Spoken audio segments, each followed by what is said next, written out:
didn't sound like singing in the rain. Hi, is it stormy where you are? Well, rumor has it there is a storm on the horizon here at Darkwood Brew as we step into part 4 of our series, Failing, Falling, and Flying, Genesis Stories of Original Grace. As we look at Genesis 6 through 9 tonight, the story of the flood. I'm Eric Elness, your host, and Darkwood Brew is that place where ancient Christian mystical practice is blended with modern interactive web technology, world-class jazz, arts, biblical scholarship, and, well, you never know exactly what's going to happen. I want to tell you a brief story. If you can go to the flannel graph, please. There was once a man. He was considered a pretty good guy, and he was told to build an ark, a great ark, because there would be coming a great deluge, a flood that would cover the earth. And so that man was also instructed to bring into that ark many, many different animals to preserve them alive. And so he built the ark, and the flood waters came, and he and his family and the animals were preserved alive. Well, eventually, the ark touched down on the top of a mountain, and the man sent out a bird to see if perhaps the waters had abated enough to reveal dry land. The bird came back, and he sent it out again multiple times until finally the bird didn't come back anymore. So he knew that the flood waters had completely abated someplace. Well, once those flood waters had abated, he got out of the ark, and the first thing he did was create a burnt offering as an offering of thanksgiving.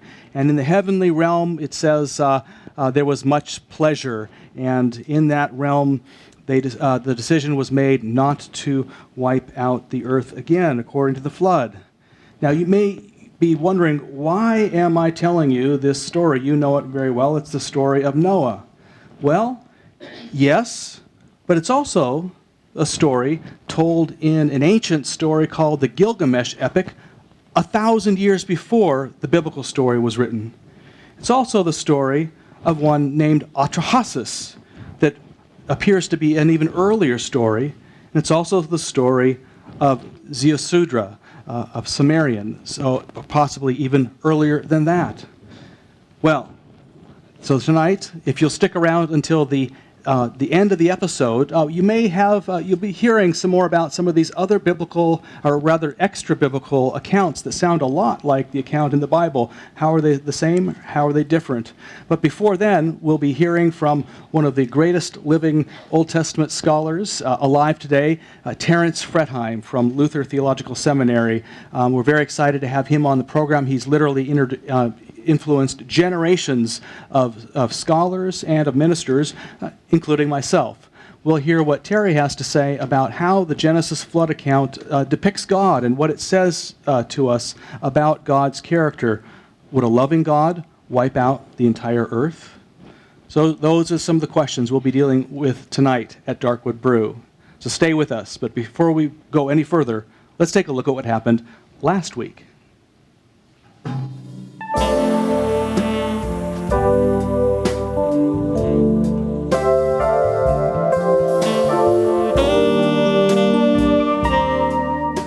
Cain comes along and he shows me some wheat and some dates, and I'm like, nah.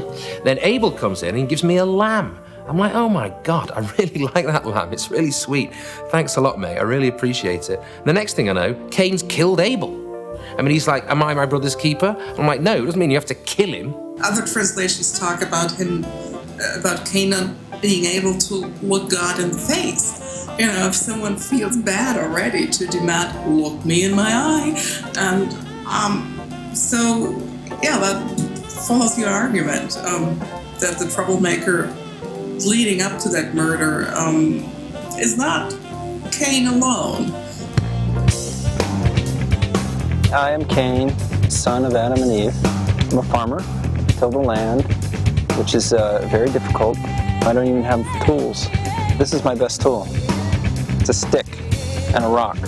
Before I had a stick and I had a rock separated, and then I put them together. Pretty good. I'm working on a stick, rock, stick. And Cain went and he settled in the land of Nod. Now, Nod actually means wandering in Hebrew, so he settles in the land of wandering. But isn't that interesting? He settles in the land of wandering. If we keep turning ourselves over in this way to this relationship with this God who offers original grace to us, even God is able to transform those curses. So we find Cain is a builder of cities. He's the father of cities in the Bible. Well, isn't that interesting? I mean, you have to do something with that sterile land, right? You know, land isn't going to produce crops. Well, you know, with the power of God's truly amazing grace, he starts growing cities.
And a person my age doesn't have many dreams left, but one of mine is to someday be a part of Darkwood Brew, so may you keep going until all of our dreams are fulfilled.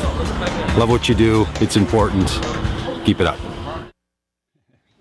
Hey, and we're about to make Doug Padgett's dream come true. That's right. Doug, your dream truly has come true. You are going to be a Skype guest on Darkwood Brew. Doug, great, yeah, we've been actually wanting him to be a guest on Darkwood Brew for a long time, but he has this phenomenal church called Solomon's Porch that meets at 5 o'clock on Sunday evenings in Minneapolis, and so that's popular time. Yeah, popular time, direct conflict with us. So we're actually, no promises yet, but we're actually trying to work it so that we could actually be beamed into Solomon's Porch, and we'll be beaming him out to us. So we'll see. Scotty's Porch. But yeah, whatever the case may be, he will be with us towards the end of our next series, which will be starting on October 14th. That series is going to be all about how we look at, try to discern the Holy Spirit in our life in an age where we're appropriately skeptical about such things. That series is going to be called Listen, Hearing That Voice from Within and Finding Your Own. We have a lot of very interesting guests, starting with Yvette Flunder on the 14th, so we're looking very much forward to that. Sorry, what did you say? I said, I'm trying to listen. Oh, it's not the Spirit talking, believe me. So. Well, speaking of shout-outs, we had some shout-out requests this week. Yeah. We have Mark Young. That's right. Who Facebooked us this week and told us that he is a professor who is teaching an introductory class to Christian theology at Xavier University in Cincinnati, and part of his curriculum is watching the weekly broadcast of Darkwood Brew. So welcome you all. There they are, his class at Xavier University, Introduction to Christian Theology. So we are playing a role in warping Christian theologians for ages to come. Lots of young minds just wasting away. That's right. That's right. We are getting, as our viewership goes up and up, we are getting more and more folks who are contacting us who are not simply individual viewers, but actually are watching Darkwood Brew in groups. And just got another email this last week from a group in Pocatello, Idaho, that's gearing up for wanting to stream Darkwood Brew in that area because there's more of a progressive witness in that area. So they're going to be streaming Darkwood Brew. I got a request this week myself on a voicemail that asked any small groups that are happening in Des Moines, Iowa. So if you know of any small groups that are going on in Des Moines, Iowa, let us know by Facebook or email me and let me know, and I'll make sure I pass that along. Fantastic. I think that's where Mark Davis is from. I think we can probably hook them up with some Darkwood Brew viewers there. So great. Well, next week I will actually, I brought my, I'll be down under. Nice. Chris will be your host, and I'll be wearing this stupid hat down in the Southern Hemisphere. I'm going down to Australia. Been in conversations with folks for several years to go down there. Some of the writings I've been doing over the time, especially the Phoenix Affirmations and some writing on worship, has it's kind of started some conversations with folks, and we have more and more Darkwood Brew viewers. So I will be going on a 3-week speaking tour of Australia, going to Canberra, Darwin, Perth, Adelaide, Sydney, Melbourne, all around the whole place. And so looking very much forward to that. And I'll be blogging about that on the Darkwood Brew blog and listing where I will be. And Chris will be hosting next week and the week following. So you get some really juicy stories. I do. I'm kind of envious of that, actually. Next week we'll have the Tower of Babel. Yep. And then the new Adam. Yeah, Christ is the new Adam. So after going through these Genesis stories of original grace, we'll ask, well, what's Jesus got to do with it? I'm going to take off this silly hat, actually, if I can. I promise I'm not actually going to bring this down. If you're watching us from Australia, I'm really not going to bring that. I'm going to bring my big, huge Bowie knife, though. I thought that would be good. They don't confiscate it on the plane. Yeah, that's right. I'm waiting to see if you come back with an accent. That would be nice. I'm not even going to try it right now. But next week we'll be actually joined by one of Terence Fretheim's former students. This is Chip Buzard. And you know, Chris, Terry was telling me that Chip Buzard was the best student he ever had in his entire career. He actually said that. No, but I figured Chip might be watching. I thought that might fulfill a fantasy of his tonight. We'll have to ask Terry. Yeah, absolutely. So coming up, also we'll hear from another Darkwood Brew viewer from, actually coincidentally from Idaho, who spoke to us at the Wild Goose Festival, and we'll be going to Terry momentarily as well. And you had something else from last week. Well, I just wanted to mention that Rick Brenneman, in response to your conversation last week on Cain and Abel, wrote kind of an interesting post on Facebook that I thought we might address. Sure. Rick Brenneman said, I find the hidden story in Cain and Abel to be compelling.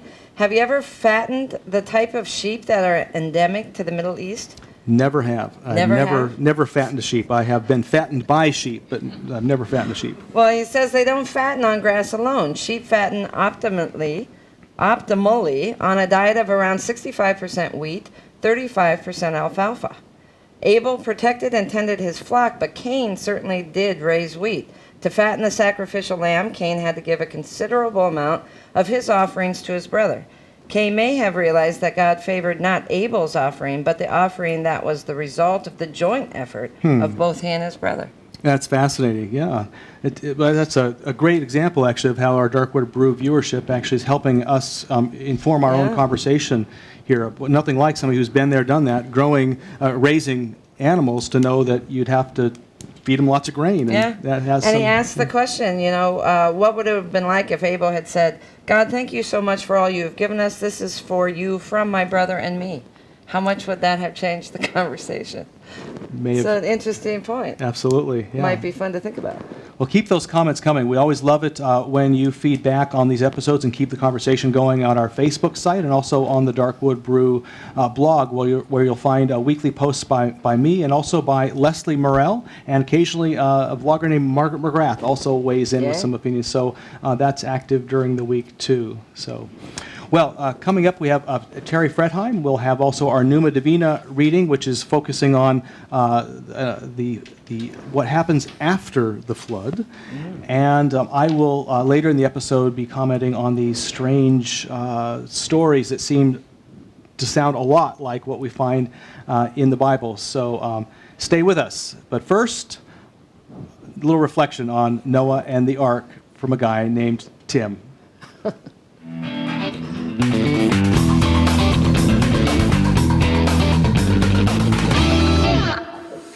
Come on, man. There's some beautiful stuff in the Bible. There's some stuff in there you got to admit it's not what we can call family friendly. Think about it. There's a reason you don't see some of those illustrations in the Precious Moments Bible. You don't see Cain and Abel in the Precious Moments. Isn't that precious?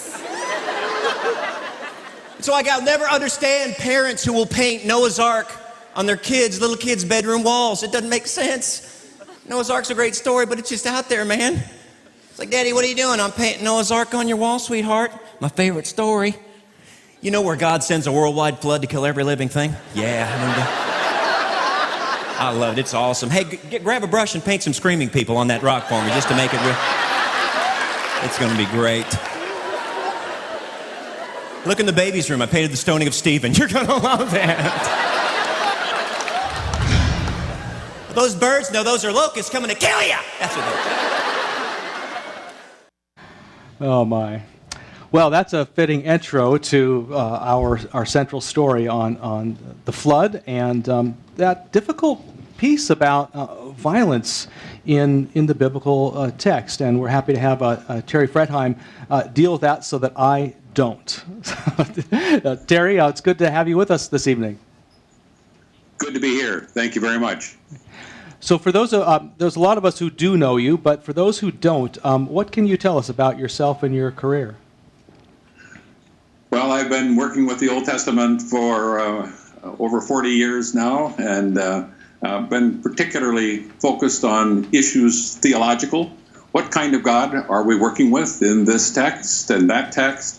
And so that's been my focus over the years, is to write about and introduce students to theological issues that the Old Testament in particular raises. Great. And you've got, an excellent commentary on the book of Exodus as well in the interpretation series, and you've written on the problem of God and suffering, and you've written on the Pentateuch, the first 5 books of the Old Testament. Really have quite a substantial body of work that many of us have benefited from over the years. So.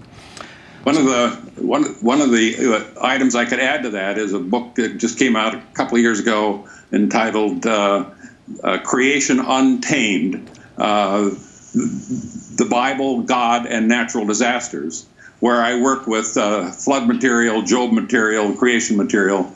So this is right along the lines of my interest right now. Great. Any comment about whether God brought Katrina to us a couple of years ago? Or? I'll give you a verdict on that in just a minute here now. Okay. Great. Well, when I was talking with you earlier, I mentioned that at my own church, at Countryside Community Church in Omaha, we have people who are rewriting our Sunday school curriculum, and I have never in my whole career heard as much angst expressed over the flood account, actually not only in my church but outside my church, than I have here. And you made an interesting comment about violence and Scripture these days. Oh, okay. I was trying to throw you that one, but you mentioned you'd had a similar experience with your own students. Yeah, questions about the flood story abound. Sorry, I missed that signal from you. But the theological issues in particular are being raised these days. In my journey through the years, issues about the God of this text seem to be more prominent than they used to be, and I'm interested in probing what kind of God is it with whom we have to do in this text and other like text. when people think about the flood story, they often think in terms of this must be divine anger being exercised against the world. But it's interesting. There's no divine anger reported in this text at all. Instead, what does the text speak of? The text speaks of divine grief, divine sorrow. In other words, the most basic introduction to God that you get in the flood story is a God with tears running down his face. So if God then wiped out the whole planet except for a few, are you saying that makes it better because God wasn't angry, just kind of did it, or what does that say to you? Well, what might it mean that this God is so sorrowful at this particular moment in his history of relationship with humankind? Notice also in this connection that while God initially states in the text in 6:6 that God will blot out all humankind from the face of the earth, God changes God's mind. And Noah finds favor with this tear-filled God and decides not to do what God initially said God would do. I mean, what kind of God is this that changes the divine mind? So God goes from deciding to blot out everybody to saving just a couple. Yep, that's the move that's made. Noah and his family are saved from this disaster in view of God's interaction with him, relationship with him, and so you get this move. But now that you raise the question, is it suggested in this text that sort of floods per se are the result of human sin? Is that what we're dealing with? I think it's more likely that floods were a part of the world that God created before sin ever entered the picture. And it's evident in God's command in Genesis 1 to subdue the earth. Oh, what needs to be subdued if there's no sin that's had an effect on this world? But God is responsible for a world which includes natural disasters. God created the world good, but not perfect. And so what does human sin do? Human sin then intensifies such disasters so that they have a much more negative effect than they would otherwise have. And here, coming back to Katrina for a minute, hurricanes were a part of the world that God created. Human sin, omission, commission, intensified the severity of that hurricane and resulted in much more damage than would have been the case otherwise. So human sin introduces a greater range of intensity and the range of the disaster, not the flood itself. So if we brought that to modern times, then I mean, there were, after, for instance, Katrina, there were evangelists who got on TV who said that the Katrina, that happened because of the sinfulness of New Orleans. Are you suggesting that maybe it would have been a small storm if it weren't for sinfulness there that created a big one?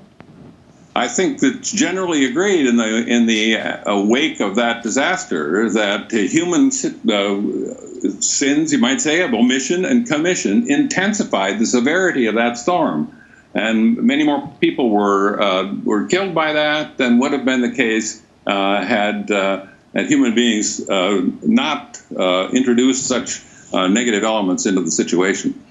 Are you suggesting that the storm itself was intensified, or are you suggesting that human sinfulness that didn't pay adequate attention to for instance, the shoring up of the dikes and maintaining those things over the years, that's what intensified human suffering?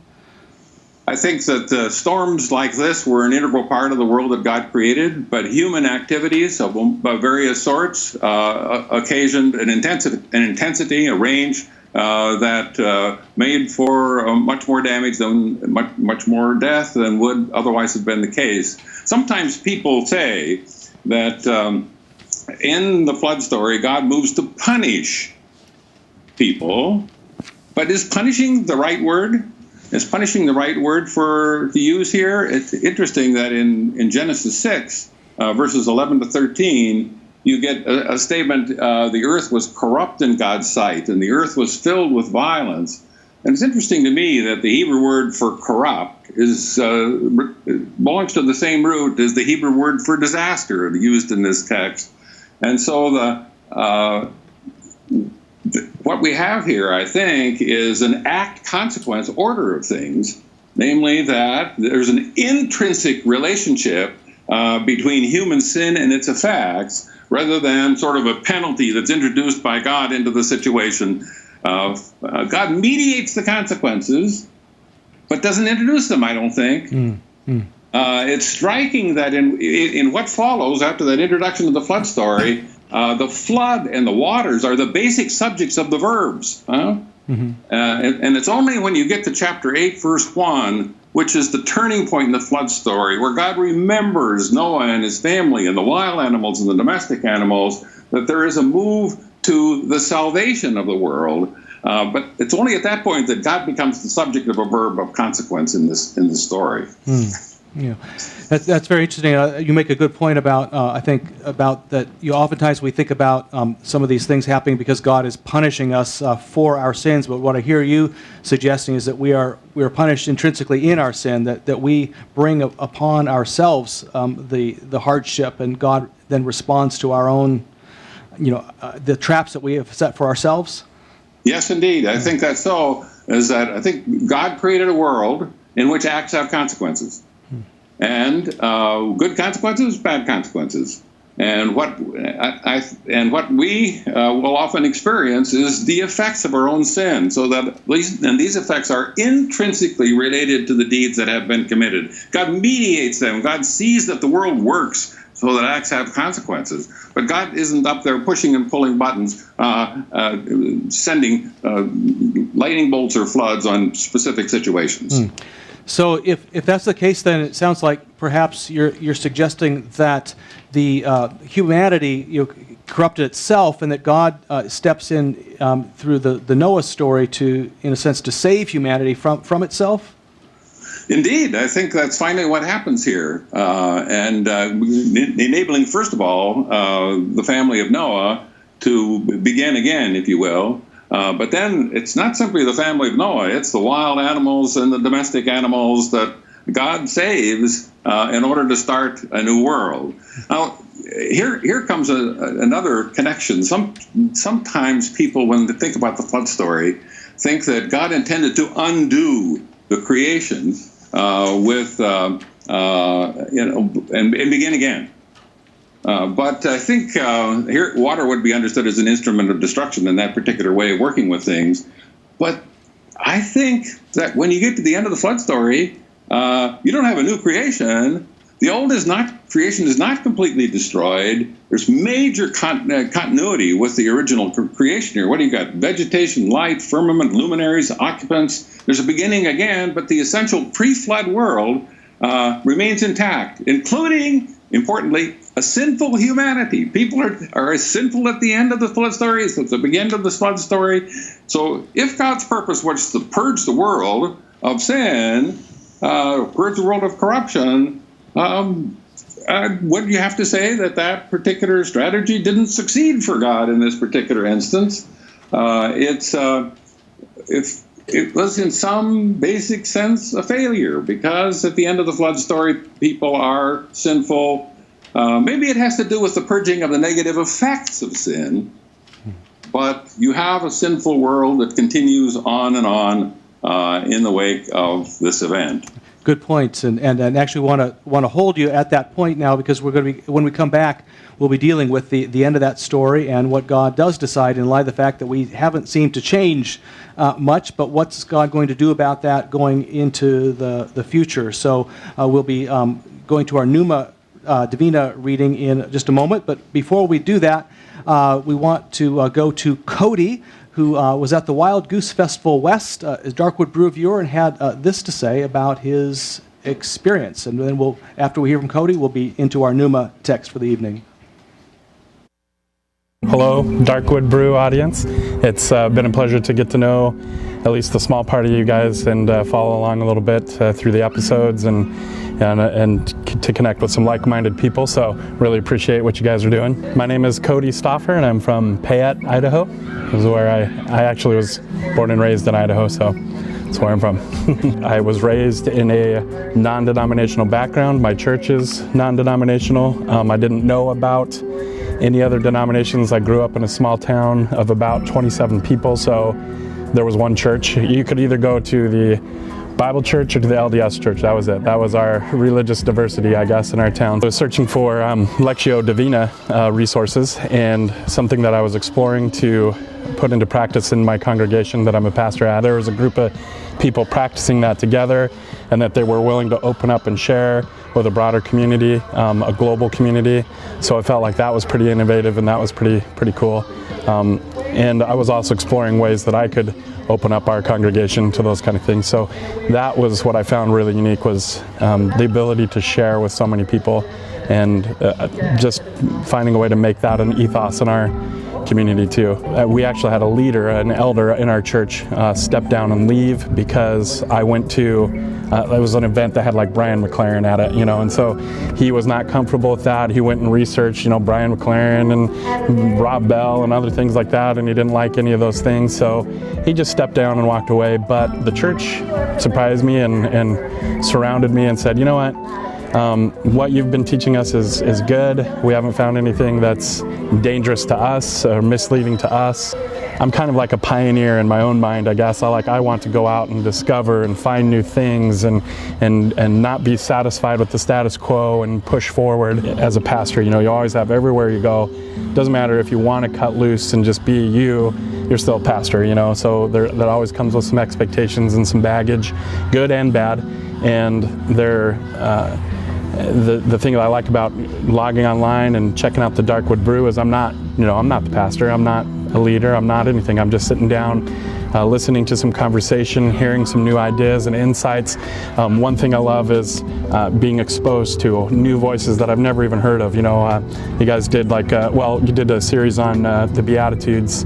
I think was the very first thing that I saw, and Robert Taylor actually was somebody I'd never even heard of, and I resonated with what he was talking about. And I don't know that I would have been able to find that as a pastor, because sometimes you do have to have that surety and certainty, and so you can't share that, hey, I'm theologically, man, I'm searching and I'm trying to find and I'm wrestling and I'm questioning, and I need to find that somewhere. And so logging online and checking out the Darkwood Brew and just sitting down and being just, I'm just learning, I'm just soaking up. I don't have to have answers. I don't have to have those things figured out. I can just hear other voices rather than be the one always being the voice. The Lord saw that the wickedness of humankind was great in the earth, and that every inclination of the thoughts of their hearts was only evil continually. And the Lord was sorry that he had made humankind on the earth, and it grieved him to his heart. So the Lord said, I will blot out from the earth the human beings I have created, people, together with animals and creeping things and birds of the air. For I am sorry that I have made them. But Noah found favor in the sight of the Lord.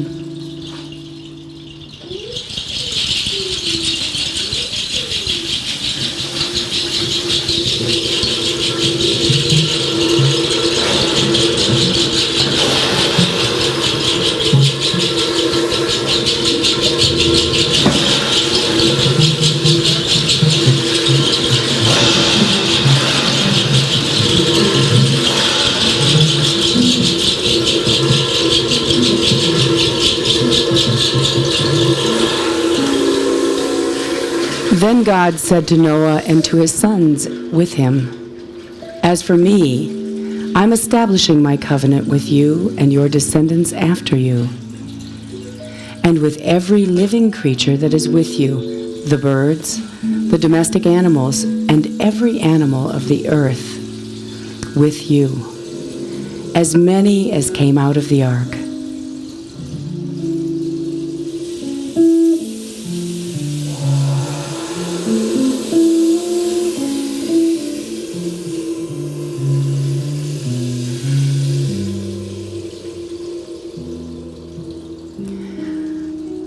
I establish my covenant with you, that never again shall all flesh be cut off by the waters of a flood, and never again shall there be a flood to destroy the earth.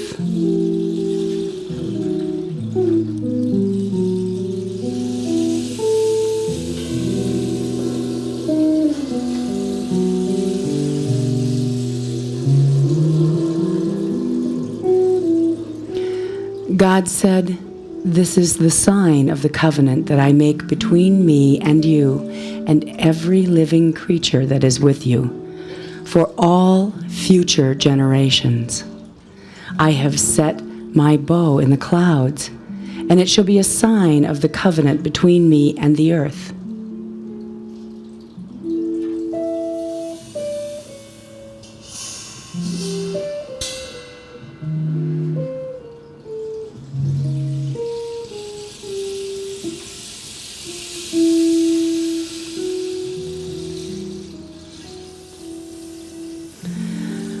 When I bring clouds over the earth, and the bow is seen in the clouds, I will remember my covenant that is between me and you and every living creature of all flesh.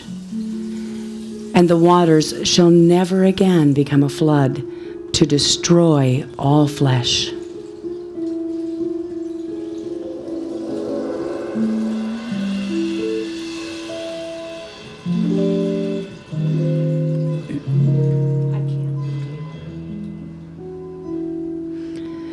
When the bow is in the clouds, I will see it and remember the everlasting covenant between God and every living creature of all flesh that is on the earth.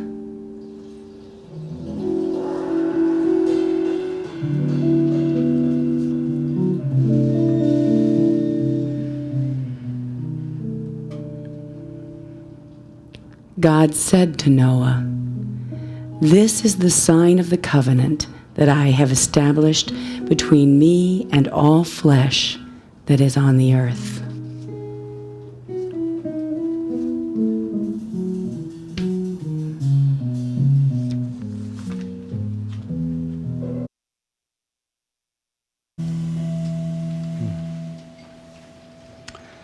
So which verse stood out for you? If there is one, if you're on chat, we have posted both the link to the scripture and also a little vote here tab.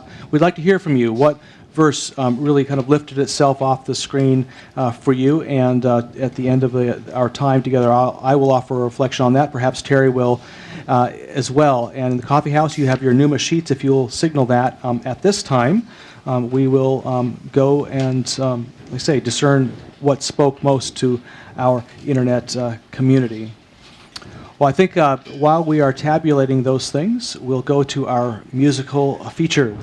And Steve, what do we have? Today we're going to do one of Chuck Moronick's from his Psalm series. It's Psalm 95, If Today. And joining Carlos and I are Jorge Nila and Ron Cooley.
Well, Chris, what did we find in our internet poll?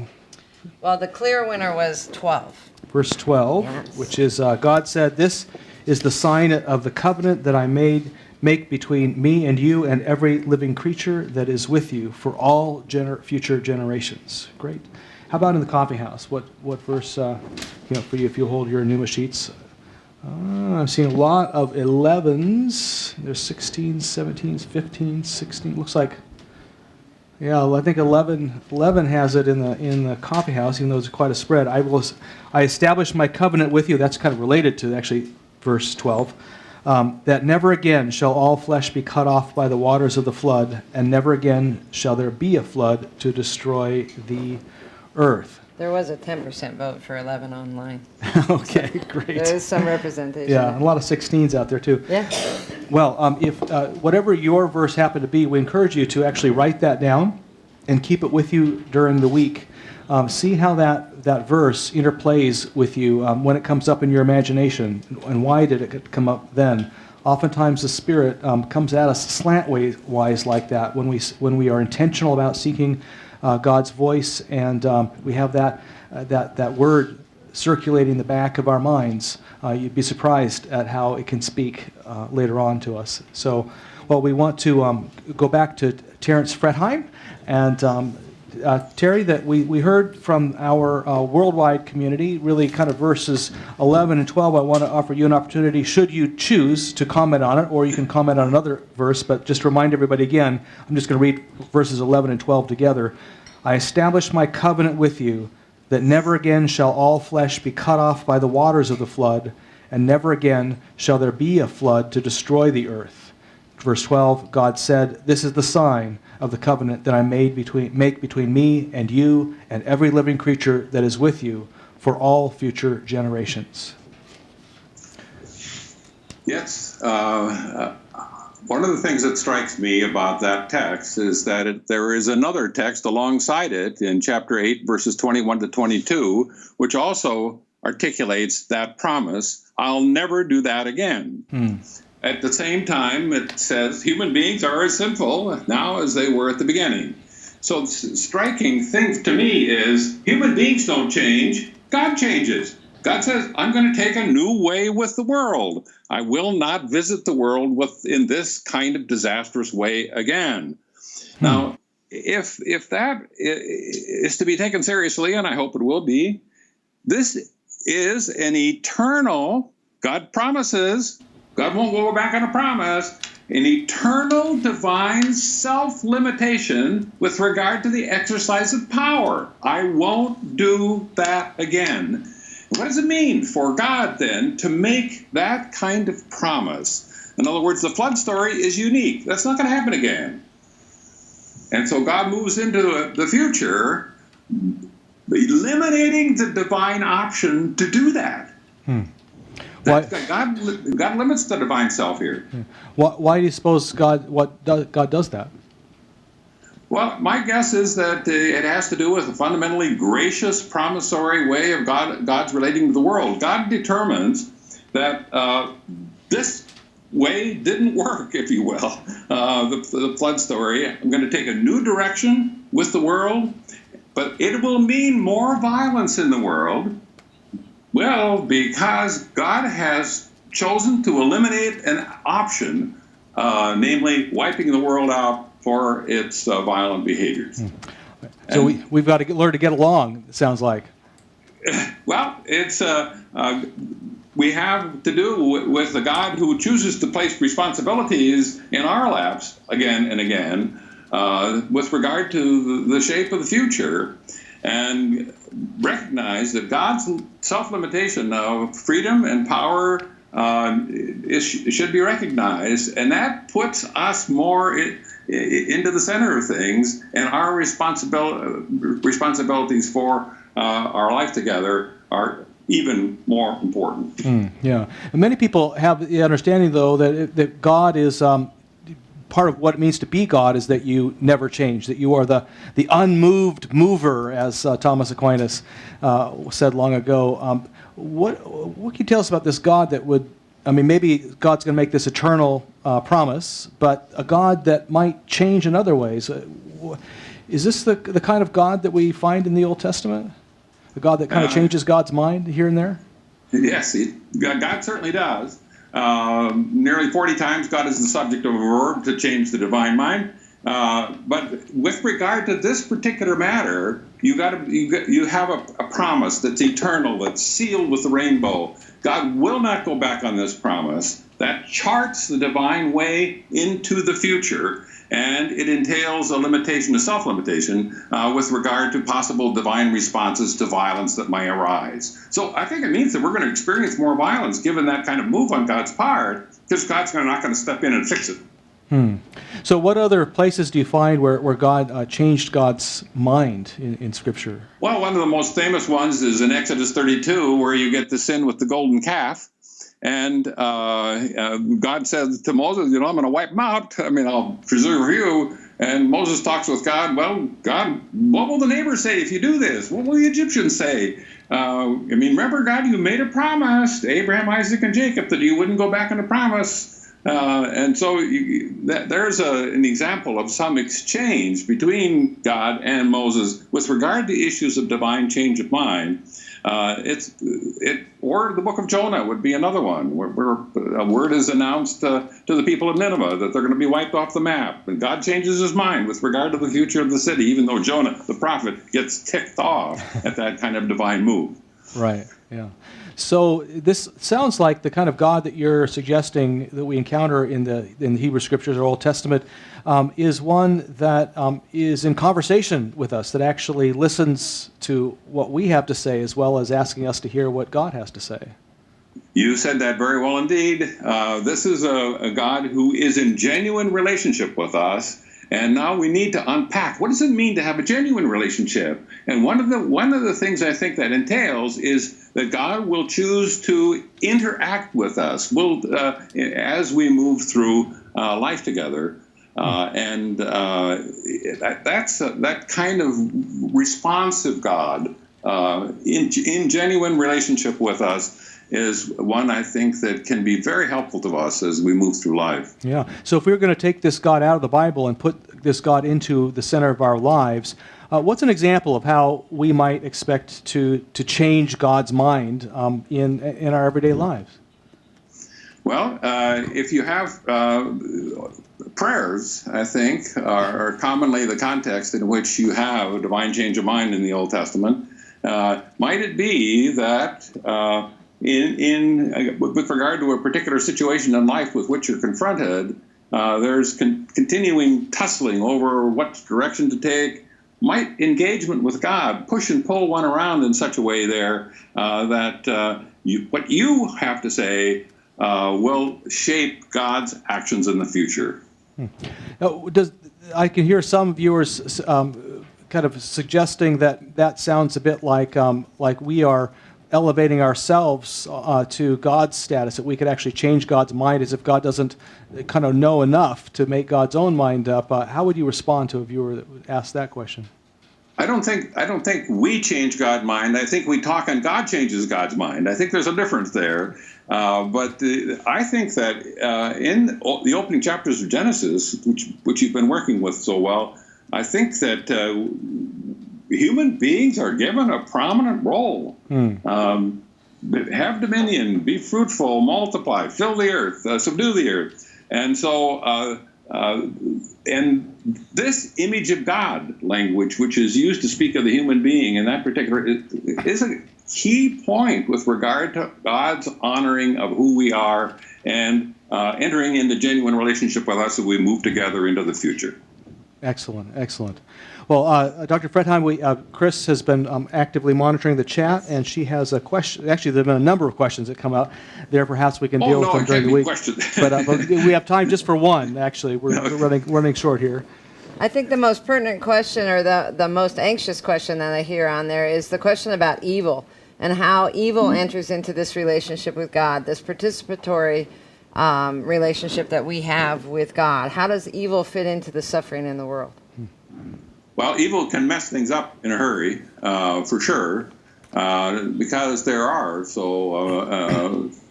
we are so affected in deep and broad ways by the reality of sin. And sin, when it gets sort of set in us as both communities and as individuals, that can have powerful negative effect as we seek to move through this relationship together.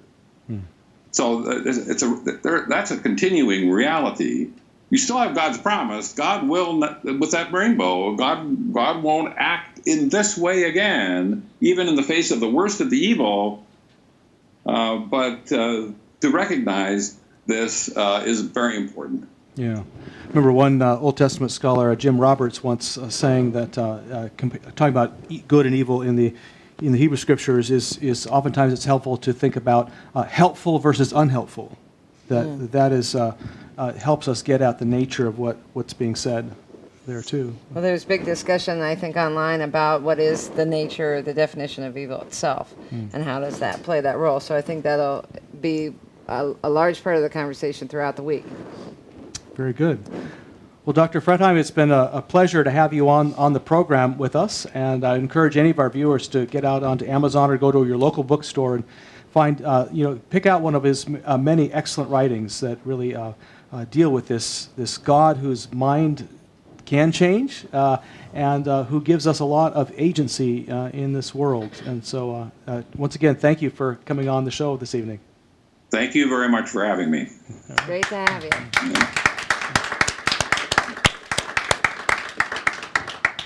Well, earlier in our flannel board conversation, I promised that you would be hearing a bit about some of the other texts of the ancient world. Many people are surprised to find that the biblical story of the flood is not the only one. And in fact, there are accounts of that flood, from particularly from the area of Babylonia, or what is now modern-day Iraq, that sounds suspiciously like the account in the Bible. All those things I mentioned up front of the episode about one guy being isolated to build an ark and a flood coming and building and having all the animals on board and his family and being preserved from that and sending out the birds and then sending down and offering the sacrifice. All those things happened in several different epics that were written throughout ancient Near Eastern history. The most famous one, maybe you've heard of, is called the Gilgamesh epic.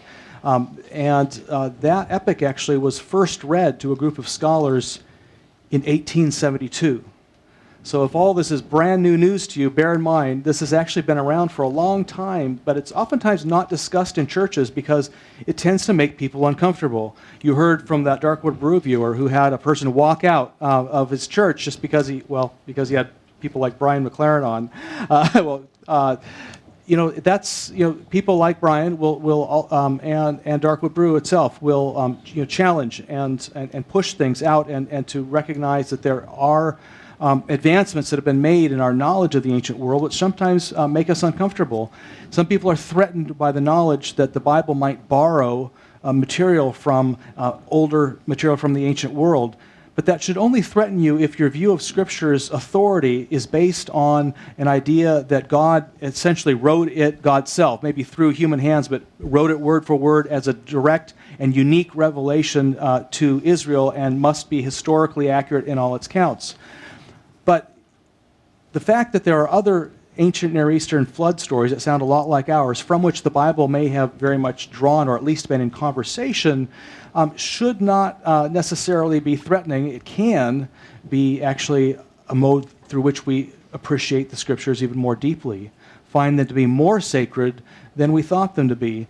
I mentioned in that kind of rehearsal of the stories on the flannel board all of the similarities we hear between those earlier accounts, but there are also some important differences, and where you find the differences, that's where you find some of the distinctiveness of the Hebrews' experience of God in the world, and perhaps their experience sounds a bit like yours. I'm going to tell you just briefly, I'm going to oversimplify a bit, but go through one of the accounts called the Atrahasis epic. It's the one that we have the fullest exposition of, probably written before the Gilgamesh epic. So we're talking at least 1,000 years before the biblical material was written. We're talking in the neighborhood of about 2,000 years before Christ. And out of this world, this realm, we find Atrahasis is a man who survives the flood, much like Noah. The reason for the flood, though, that is given is that the gods basically didn't want to have to work. They were like the rich and powerful who just said, we want to hire the equivalent of foreign undocumented workers to do our work for us, and so they conscripted this lower class of god called the Igigi gods to dig the canals, which became the Tigris and Euphrates River, and to do all their work for them. But the Igigi gods, like anybody who has to do all the work while they lounge around, found this frustrating after time, and so they revolted. They burnt their picks and axes and shovels, and they came to the door of the high god's house and said, we're not working anymore, and they got nervous. And so they decided, okay, let's give them a break. What should we do?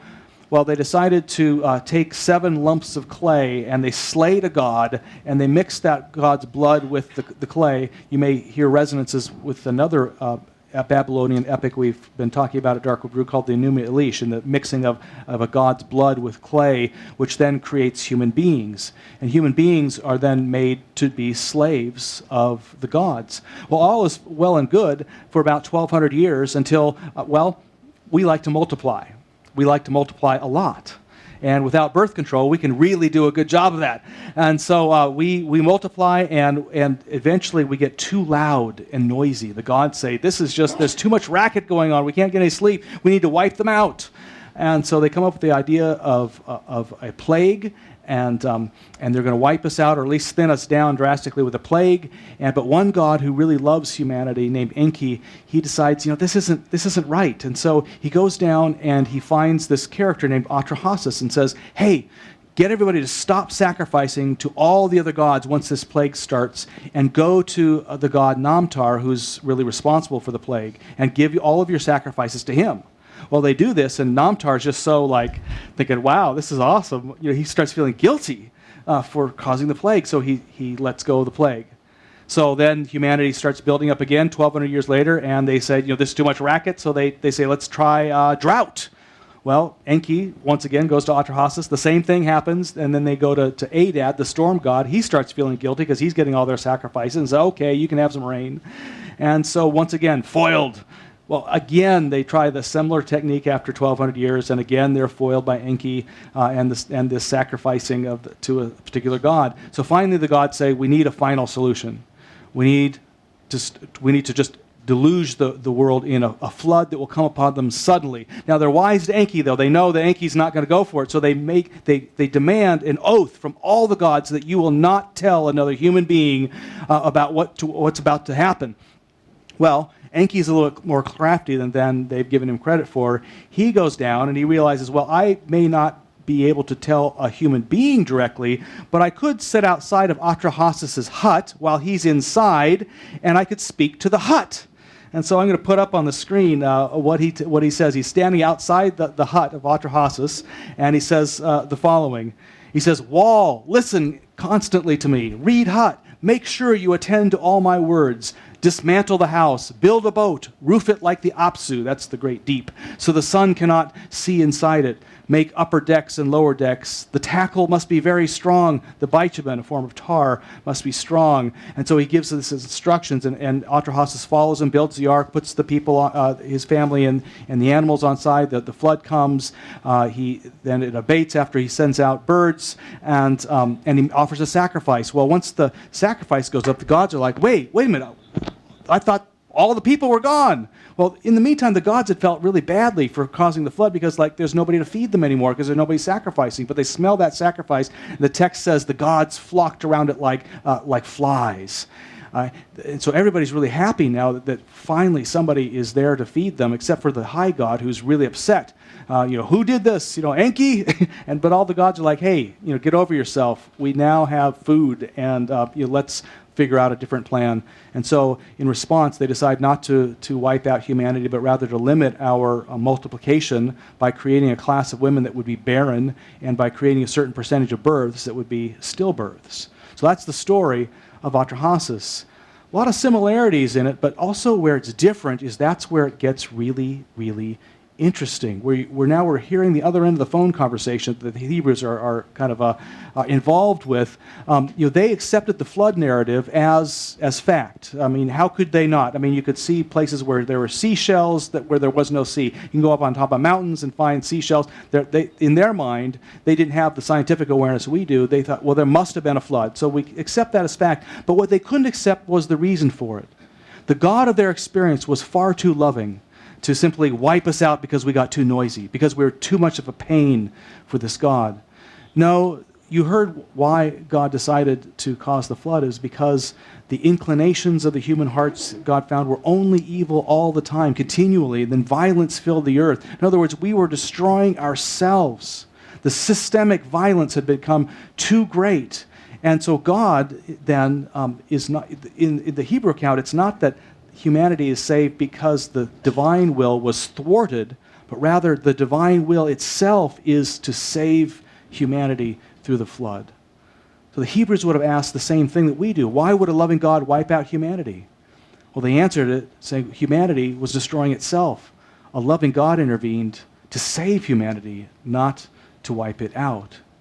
And at the end of the story, just as Dr. Fretheim observed, God finds that, he, after taking the best and brightest, most righteous person, by golly, he's just like all the rest of us. He falls and he fails over and over again. You get in chapter 9, it's full of failures. In fact, 2 years before seminary, I started reading the whole Old Testament from start to finish. I slammed the book shut in chapter 9. I was so mad at Noah there that I couldn't pick it up until seminary again. That's how much he fails.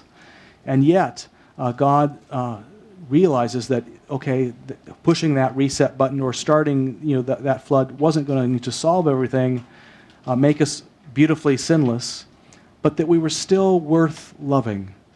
That it was still worth it to God to have us around, to be in relationship with us. That we would fail and we would fall time and time again. God could expect that for eternity, but God wanted to be with us for eternity nonetheless.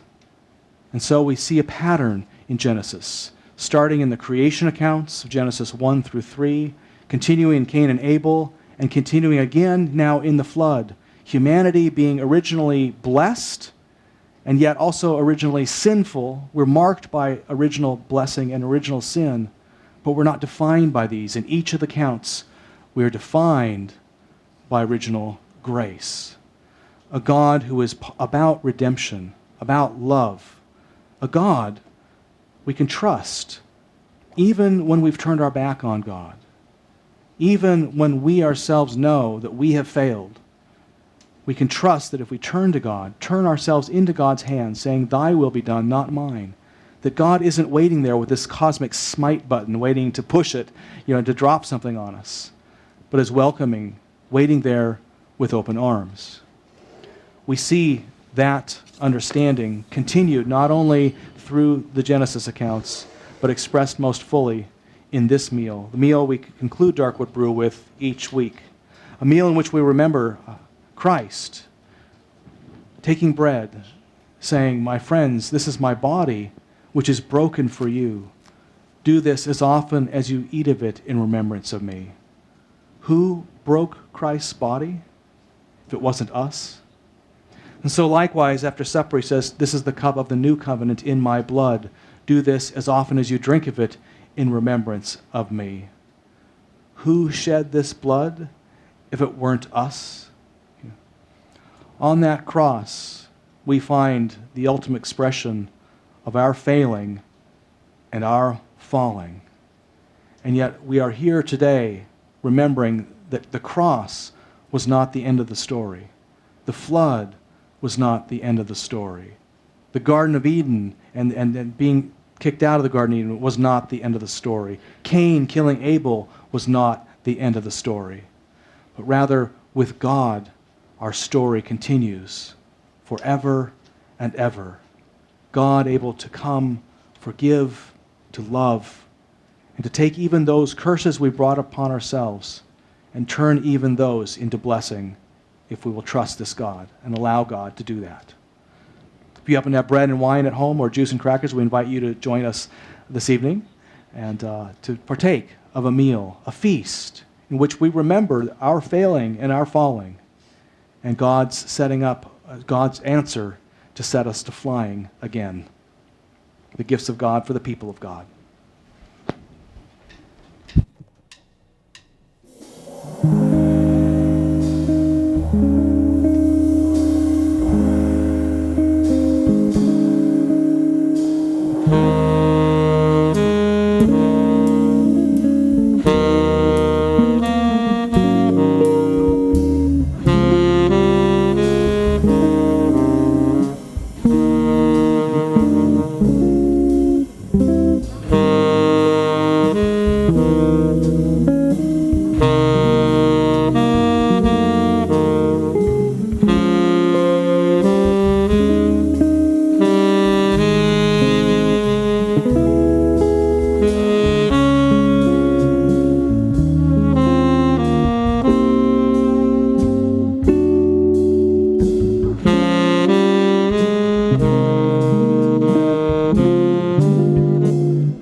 Amen.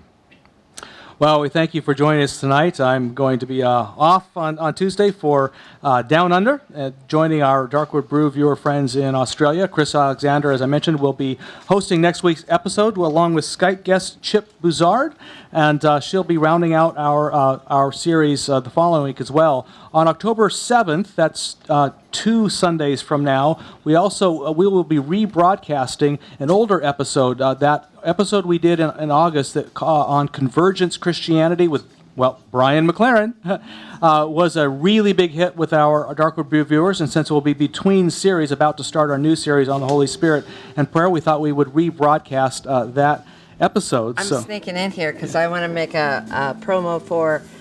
we have a singer-songwriter who's going to be with us next week, too. She'll be live here in our studio, and she's written some original music for our discussion next week on the Tower of Babel. Her name is Anomaly Brennett, so please be with us. That's a special I've heard of her. That's awesome. Yeah. Oh, gee. I'll have to tune in from Australia then. Thanks for letting me slip in here. No sweat. Well, until I see you again, until Chris sees you again, friends, may the Spirit of the living God, made known to us most fully in Jesus Christ our Lord, go before you to show you the way. Go above you to watch over you. Go behind you to push you into places you may not necessarily go yourself. Go beneath you to uphold you and uplift you. Go beside you to be your companion, and dwell within you to remind you that you are surely not alone, and you are loved beyond your wildest imagination. And may the fire of God's blessing rain down upon you like a flood, now and forevermore. Amen.